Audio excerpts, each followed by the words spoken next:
Okay, I need all of you to get up. You've been sitting down way too long, and it's really sad to see all of you sitting down. Okay, you ready to play? No, just do what I tell you to do. Okay, repeat after me. Coffee. Coffee. Cheese and biscuits.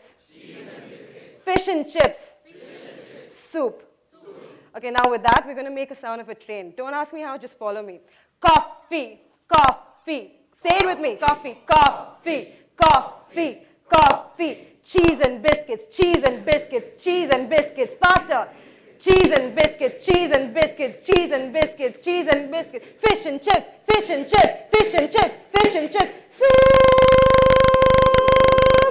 Okay, go on. I think all of us miss out on a lot of play in our stressful lives, and I think we need more reasons to smile. So how many of you know you actually know what I do? Sailing. So that's rowing, by the way. That's not sailing. That's surfing. That's also not what I do. They're great sports, but sailing is way more cooler. Okay. Sailing is a sport that involves the body and the mind in more ways than one. It's, you need to be prepared for, for something that you never know that's going to happen, because weather doesn't wait for you. It keeps changing. So you're depending on the water and the wind, two elements that will never be the same. Here's a short video of what I do.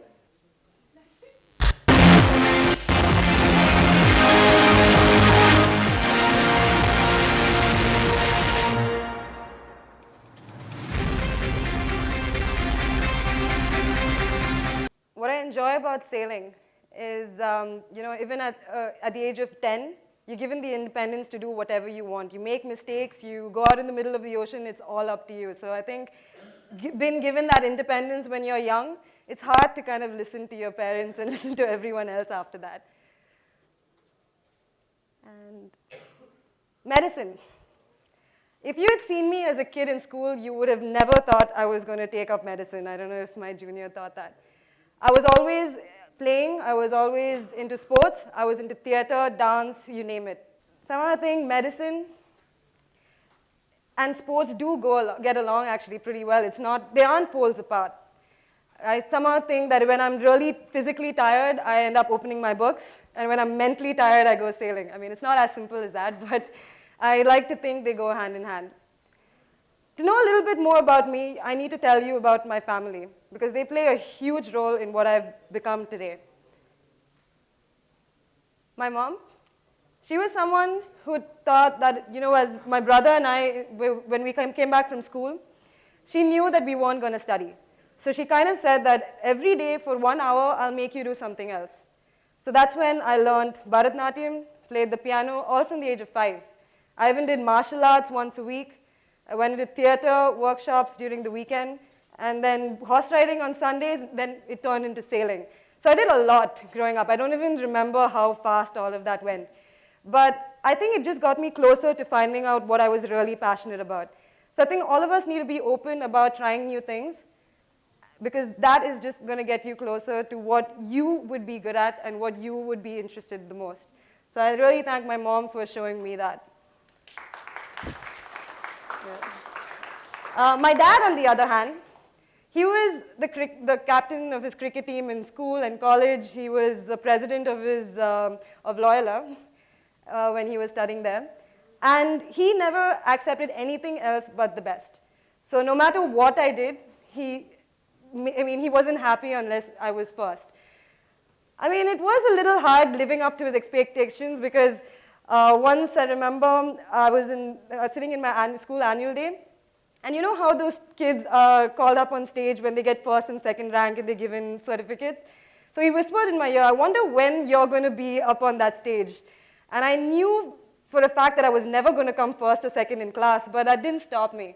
I studied really hard. I continued with my sport and my theater, and I managed to get an all-rounder prize the next year. So I think it's been a great combination with my mom and dad, because mom was always really happy with whatever, no matter what I did, as long as I tried, and dad was always the one pushing me and never settling for anything less. My brother, he was dyslexic, so somebody else, another speaker said that he was. But that doesn't make you any less brilliant or any less creative. He's one of the most amazing musicians I've heard, and he plays with feeling. I can play the piano to notes, to looking at the notes, but not with that much feeling. And I realized that after listening to my brother plays the saxophone. And he also plays, he represents his university in sailing at Sydney.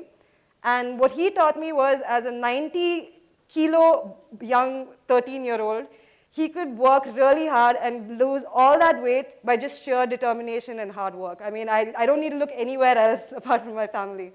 Last but not the least, my grandma. She's celebrating her 88th birthday tomorrow, and she's an inspiration. She's always taught all of us to smile. No matter what, even if you try it, push your hands together, make yourself smile, and try and get angry. I dare you. Okay? I think even when you're angry, do that. It would help you. It would, you'll forget why you were angry in the first place. She called me her golden girl, and ever since I won the gold medal at the Asian Sailing Championship, that name stuck on. So I am your golden girl, Didu. Yeah, it's not as easy as it all sounds. I do have a lot of things that I've gone through. First of all, being the only woman in a male-dominated sport like sailing, it's usually sailors are from the Army or the Navy, and I'd sometimes be the only girl on the water, be it the athletes or the officials. I sometimes was the only girl. But that wasn't the problem. I mean, in fact, I just looked at them as fellow competitors, and it just made it a lot more fun when I beat all of them. So that was pretty cool. But medicine and sailing, it is not easy. A lot of people ask me how I manage that. There's no easy formula to it. In fact, there were a lot of times that I think I've given my mom and dad quite a bit of a scare, because I kind of told them I don't want to study anymore. Because it was getting too hard, because I was campaigning for the Olympics, which was in London 2012. And I just decided it was really hard to do my final year and medicine together. But I thought, like, looking at it as a whole and getting overwhelmed by the whole enormity of it wasn't the right thing to do. I think if you look at it step by step, break it down, it doesn't seem that daunting after all. So mom managed to get a government order passed, which was the first time that it's happened in a government medical college, because there were no international level athletes in India studying medicine. So we managed to get a government order without any precedent for 1.5 years for me to train and focus on getting into the Olympics. After all that, after all the training, going abroad, spending so much money, I went for the World Championship in Germany, and I lost the trial by 1 spot. I came back. I mean, as disappointed as all of you seem, I was probably 10 times worse. I probably would have gone into a semi-depression if I didn't have everyone around me to support me.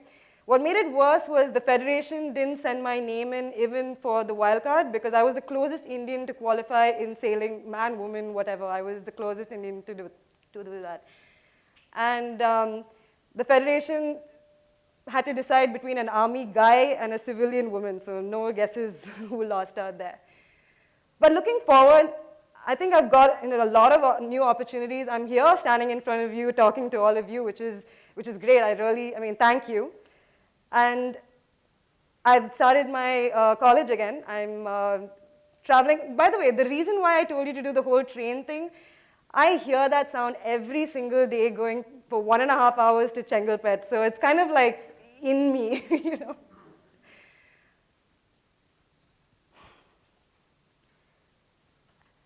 Find something you enjoy doing, something that you can take with you for the rest of your life. I mean, not like that, but if it involves a lot of physical activity, even better. Because right now, India is going through a pretty patchy stage, because if you notice, on the 14th of November, it was Children's Day, but it was also the World Diabetes Day.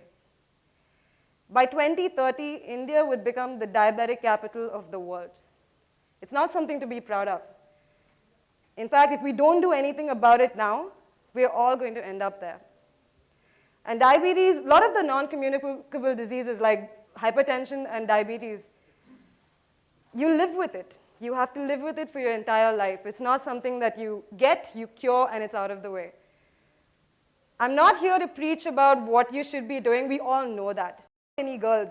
And when I asked the nurse why there weren't that many girls, they said, no, we don't prefer girls because they're either anemic or have low blood pressure. That's the state of all of us today, and I think we all need to take ownership of that. Spend that half an hour. Don't say you don't have time for it.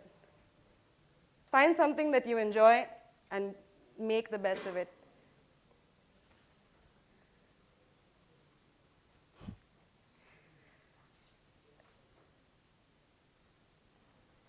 To sum up, in that very sober note, I think it's important that all of us are healthy so that we can do what we love doing and that we can continue to love what we're doing for a long period of time.